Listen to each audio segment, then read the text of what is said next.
Hey, what's up guys? So in this video, we'll see how to turn on and off color correction on the Samsung Galaxy A26.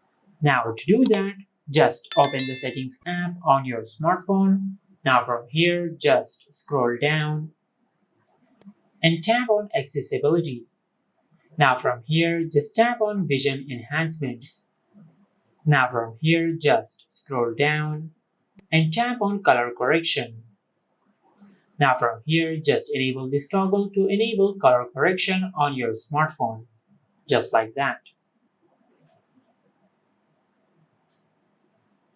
Now to disable color correction on your smartphone, just go back to the settings app and disable this toggle, just like that.